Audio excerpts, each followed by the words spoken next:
साथियों नमस्कार। Engineering for highway engineers में आपका स्वागत है। आज मैं ईपीसी कॉन्ट्रैक्ट में चेंज ऑफ स्कोप के विषय में डिस्कस करूंगा और ये समझाने का प्रयास करूंगा कि चेंज ऑफ स्कोप है किस ग्राउंड पर अथॉरिटी दे सकता है या किस ग्राउंड पर कॉन्ट्रैक्टर चेंज ऑफ स्कोप के लिए रिक्वेस्ट डाल सकता है। ईपीसी कॉन्ट्रैक्ट में आर्टिकल 13 है जो स्पेशली चेंज ऑफ स्कोप के लिए बनाया गया है। इसमें ये क्लियर दिया हुआ है कि चेंज ऑफ स्कोप का क्या ग्राउंड होगा और आर्टिकल 13 में दिया हुआ 3 ग्राउंड पर चेंज ऑफ स्कोप हो सकता है। पहला ग्राउंड ये दिया हुआ है, change in specification of any item of work. साथियों, स्पेसिफिकेशन एक डिफाइंड वर्ड है। एक्चुअली एग्रीमेंट में ईपीसी कॉन्ट्रैक्ट में दो तरह का वर्ड दिया हुआ है। कॉन्ट्रैक्ट एग्रीमेंट बोलता है कि जो वर्ड को ईपीसी कॉन्ट्रैक्ट में डिफाइंड है उसका मतलब वही होता है। अगर जो वर्ड डिफाइंड नहीं है उसका मीनिंग जो सिंपल डिक्शनरी में, इंग्लिश डिक्शनरी में दिया हुआ उसका मतलब वही होता है। यहाँ पर स्पेसिफिकेशन एक डिफाइंड वर्ड है। आर्टिकल 28 में इसका डेफिनेशन दिया हुआ है और स्पेसिफिकेशन डिफाइन करते समय वो लिखा गया है कि स्पेसिफिकेशन का मतलब not only the quality of work but quantity also. अगर क्वांटिटी में चेंज हो रहा है, क्वालिटी में चेंज हो रहा है या कोई मैथोलॉजी में चेंज हो रहा है तो वो चेंज ऑफ स्कोप में आएगा।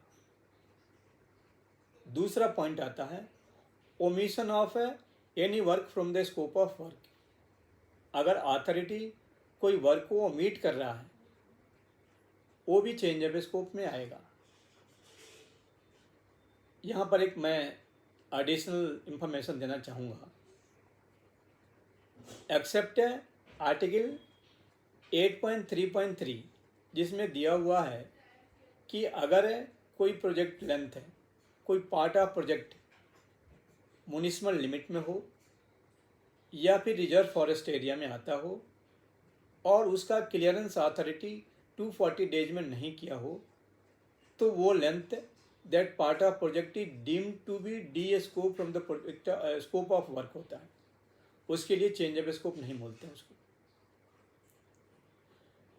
तीसरा आता है any additional work, plant, material और service which are not included in the scope of work. EPC contract में 3 ग्राउंड है जिसके बेस पर अथॉरिटी चेंज ऑफ स्कोप दे सकता है या कॉन्ट्रैक्टर चेंज ऑफ स्कोप के लिए अप्लाई कर सकता है। Number 1 change in specification. दूसरा अथॉरिटी कोई अगर पार्ट ऑफ कोई वर्क को अगर डिलीट कर रहा है वो भी चेंज ऑफ स्कोप में आएगा। और तीसरा कोई additional item of work, plant, machinery, service और टेस्ट अगर अथॉरिटी डायरेक्ट कर रहा है करने के लिए वो भी चेंज ऑफ स्कोप में आता है। इसके अलावा मैं एक और मेंशन करना चाहता हूँ आर्टिकल 10.1.6 ईपीसी कॉन्ट्रैक्ट का। उसमें भी ये क्लियर दिया हुआ है कि अगर design drawing contractor safety consultant के पास चेकिंग करने के लिए दिया है और सेफ्टी कंसल्टेंट का रिकमेंडेशन है कोई आइटम जो शेड्यूल बी, सी और डी में नहीं मेंशन है तो वो भी चेंज ऑफ स्कोप में होगा और उसका भी change of scope contractor request कर सकता है। चेंज ऑफ स्कोप के लिए 4 ग्राउंड आपका बना है। कॉन्ट्रैक्टर के लिए 4 ग्राउंड या अथॉरिटी के लिए 4 ग्राउंड है। Number 1 change in specification. दूसरा omission of any work from the scope of work है। तीसरा any additional item which are not included in the scope of work और based on recommendation of safety consultant. अगर ये चारों item में से कोई आइटम अगर फुलफिल है तो कॉन्ट्रैक्टर चेंज ऑफ स्कोप के लिए रिक्वेस्ट डाल सकता है या अथॉरिटी इंस्ट्रक्ट कर सकता है कॉन्ट्रैक्टर को चेंज ऑफ स्कोप के लिए। दूसरा हम बताएंगे क्या इसका प्रोसीजर, कैसे चेंज ऑफ स्कोप होता है। तो जैसे ही साथियों अथॉरिटी को ये समझ में आता है कि चेंज ऑफ स्कोप होना चाहिए, तो अथॉरिटी इंजीनियर को एक इंस्ट्रक्ट करता है कॉन्ट्रैक्टर से, ये फॉलोइंग डॉक्यूमेंट्स आप उसके लो। पहला क्या, design and drawing, propose design and drawing. दूसरा क्या, breakdown of quantity, unit rates of and cost of different items. तीसरा, modification of, proposed modification if any for the completion of project। क्योंकि अगर कोई एडिशनल काम करने में कॉन्ट्रैक्टर को अगर एडिशनल एक्स्ट्रा टाइम चाहिए तो उसके लिए भी कॉन्ट्रैक्टर या अथॉरिटी एक प्रपोजल सबमिट कर सकता है एक्सटेंशन ऑफ टाइम के लिए। नेक्स्ट हम बताएंगे कि इसके जो रेट फाइनल करेंगे, जो एस्टीमेट फाइनल करेंगे, कैसे बनाएंगे एस्टीमेट। तो एस्टीमेट बनाते समय current SOR of concern circle of state PWD follow करते हैं ऑलवेज। अगर करंट एसओआर अवेलेबल नहीं हो तो अवेलेबल एसओआर से रेट निकालेंगे और उसको प्राइस एडजस्टमेंट के साथ है, इधर प्राइस एडजस्टमेंट का स्कोप दे देंगे या फिर प्राइस एडजस्टमेंट उसमें जोड़ करके उसको फाइनल रेट बनाएंगे। दूसरा,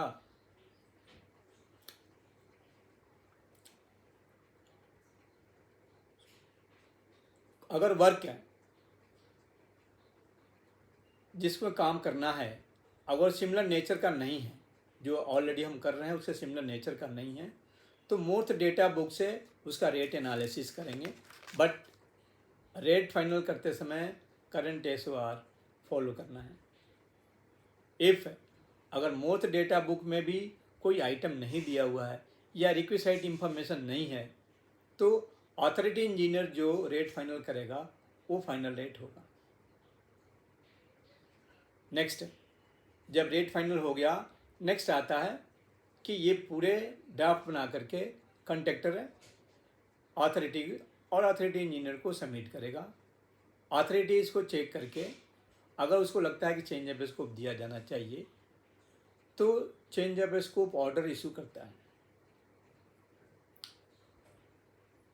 और वो change of scope order issue करने में उसका 3 ग्राउंड होता है। एक तो बोलता है आप जाकर काम करो, ये चेंज ऑफ स्कोप अप्रूवल हो गया। दूसरा, अगर उसमें कॉन्ट्रैक्टर को लगता है कि हमको रेट जो दिया हुआ इसमें वो रेट जो है जस्टिफाई नहीं है तो अथॉरिटी बोलता है, आप एज पर कॉन्ट्रैक्ट में बोल रहा हूँ, अथॉरिटी डायरेक्ट कर सकता है आप काम करो till finalisation of rate as per article 26। तीसरा, उसके पास एक और ऑप्शन है, वो चेंज ऑफ स्कोप को कॉन्ट्रैक्टर से विड्रॉ कर सकता है और किसी दूसरे कॉन्ट्रैक्टर को काम दे सकता है।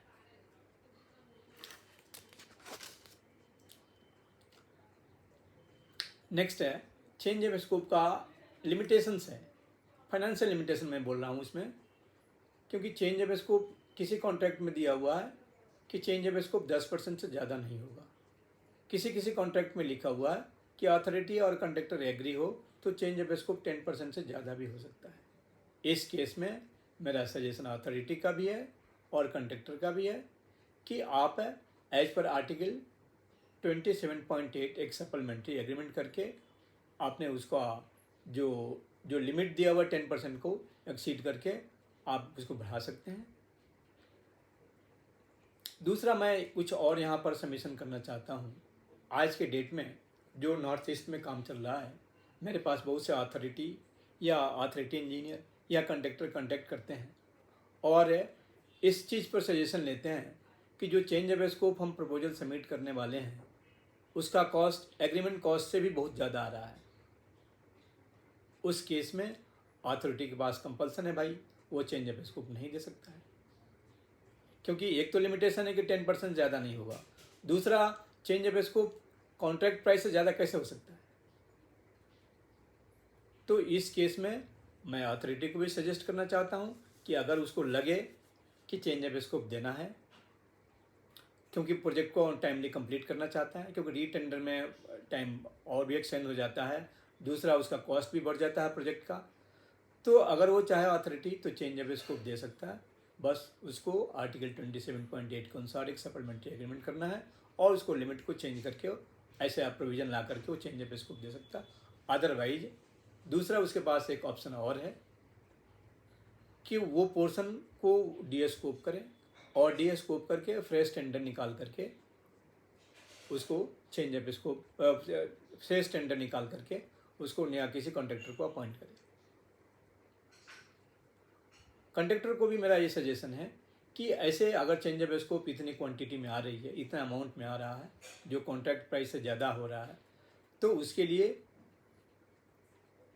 अथॉरिटी को कंपेल नहीं करें, क्योंकि ये चेंज ऑफ स्कोप इतना हो नहीं पाएगा। उस केस में मेरा यही सजेशन है कॉन्ट्रैक्टर को कि कॉन्ट्रैक्टर उससे जो एक्चुअल फैक्ट्स को अथॉरिटी को बतावे और उसका सजेशन निकाले, सो दैट जो कॉन्ट्रैक्ट है, जो प्रोजेक्ट है, वो टाइमली कंप्लीट हो और ऐसे लिटिगेशन के चलते प्रोजेक्ट लटके नहीं। नमस्कार, आपके दूसरे नेक्स्ट एपिसोड में आपसे फिर मिलूँगा। जय हिंद।